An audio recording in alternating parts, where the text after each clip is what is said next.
Hello दोस्तों, ये तो हम सभी जानते हैं कि यूएई यानी यूनाइटेड अरब अमीरात ये देश अपनी लग्जरियस लाइफस्टाइल के लिए जाना जाता है। यूएई की सिटी दुबई में विजिट करना हम में से हर एक का सपना है और यूएई की दुबई सिटी दुनिया की मोस्ट डेवलप सिटीज़ में से एक है। लेकिन आज यूएई जैसे डेवलप कंट्री पर एक बहुत बड़ी मुसीबत आ गई है, जिस मुसीबत का अंदाज़ा ना तो वहाँ के आम लोगों को था और ना ही वहाँ की गवर्नमेंट को। दरअसल यूएई में बहुत ज़्यादा बारिश होने की वजह से वहाँ के कई शहरों में बहुत ही भयानक बाढ़ आ गई है। ये बाढ़ इतनी ज़्यादा है कि वहाँ के गवर्नमेंट को भी इसे हैंडल करना मुश्किल हो गया है। तो दोस्तों चलिए जानते हैं कि इतनी भयानक बाढ़ आने की वजह से वहाँ की सिचुएशन कैसी है और इस बाढ़ आने की वजह आखिर क्या है। और दोस्तों क्या आप जानते हैं कि दुनिया की सबसे महंगी करेंसी अरब के कौन से देश में है? नीचे कमेंट में जरूर बताना। दोस्तों दरअसल ये बाढ़ शारजा, फुजरा और रास अल खैमा जैसे सिटीज पर आई है। इन पूरी सिटीज में चारों ओर में सिर्फ पानी फैल गया है। इस बाढ़ के कई वीडियोस इंटरनेट पर फैल गए हैं। शारजा सिटी में सभी ओर पानी फैल चुका है, वहाँ की गाड़ियाँ भी पानी में फंस चुकी है। उस सिटी का फेमस मार्केट जिसका नाम है कल्बा मार्केट, वो भी पूरी तरीके से पानी में डूब चुका है। बाढ़ की वजह से वहाँ की सिचुएशन बहुत ही खराब हो गई है।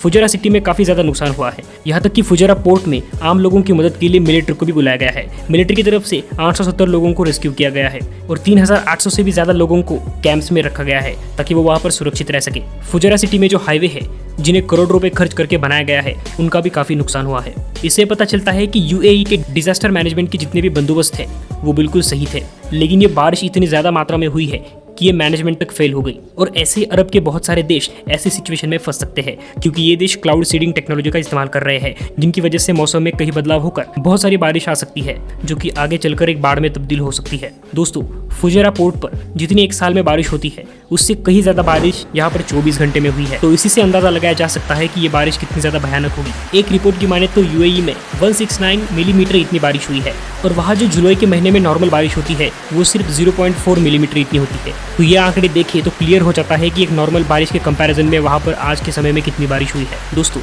ये बाढ़ सिर्फ यूएई सिटीज में नहीं बल्कि ईरान के 100 गाँव तक पहुंच चुकी है। ठीक ऐसी बाढ़ अरब में 2019 में आई थी।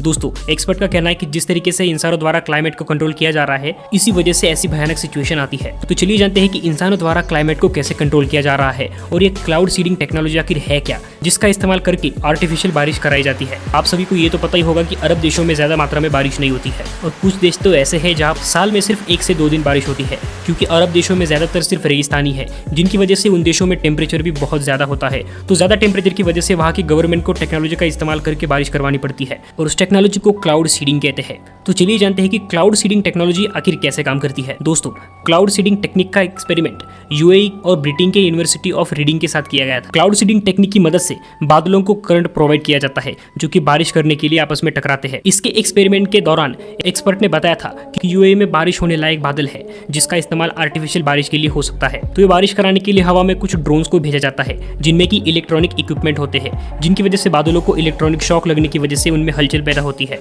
जो कि हवा में जो पानी की बूंदे होती है उनको एक साथ चिपकाता है। जब ये बूंदे बड़ी और भारी बन जाती है तो ये बारिश के रूप में नीचे गिर जाती है और ऐसे बारिश होती है। तो इस तरीके से क्लाउड सीडिंग टेक्निक को इस्तेमाल करके आर्टिफिशियल बारिश करवाई जाती है। ये बारिश कराने के लिए सबसे पहले मौसम की सिचुएशन देखी जाती है। जैसे भी बादल बनते हैं उसके बाद ही ड्रोन लॉन्च किए जाते हैं। यहाँ के मौसम विभाग का ये भी कहना है कि क्लाउड सीडिंग से बारिश की मात्रा को बढ़ाया भी जा सकता है। दोस्तों क्लाउड सीडिंग का एक्सपेरिमेंट 1947 में जनरल इलेक्ट्रिक लैब की तरफ से ऑस्ट्रेलिया में किया गया था। उसके बाद में बहुत सारे देशों ने इस टेक्नोलॉजी का इस्तेमाल किया था, यहाँ तक कि इंडिया में भी क्लाउड सीडिंग के एक्सपेरिमेंट किए गए थे। तो जब यूएई में बारिश नहीं हो रही थी तो उसके बाद में बादलों को बरसाने के लिए मजबूर किया गया और आज वो बादल कुछ ऐसे बरसे हैं कि बाढ़ की नौबत आ गई है।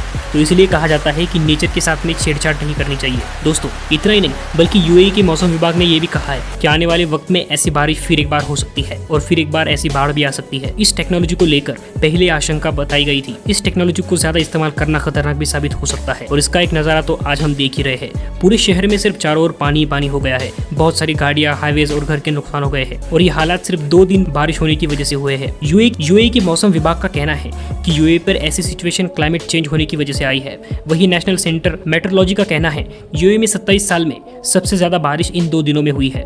फुजरा के बंदरगाह स्टेशन पर करीब 255 मिलीमीटर जितनी बारिश हुई है। उसके बाद में मसाफी में 297 मिलीमीटर इतनी बारिश हुई है और तीसरे नंबर पर फुजरा सिटी जिसमें कि 187 मिलीमीटर इतनी बारिश हुई है। दोस्तों दुबई का जो वेदर कंट्रोलिंग डिपार्टमेंट है, जिसे यूएई का रेन एनहांसमेंट प्रोग्राम भी कहा जाता है, उन्होंने बताया है कि हम ऐसे बादलों पर क्लाउड सीडिंग नहीं करते हैं जिनमें कि ज्यादा पानी हो, जिससे कि बाढ़ आने के चांसेस बढ़ जाते हैं, जिसके लिए उन्होंने रडार भी लगाए हुए हैं।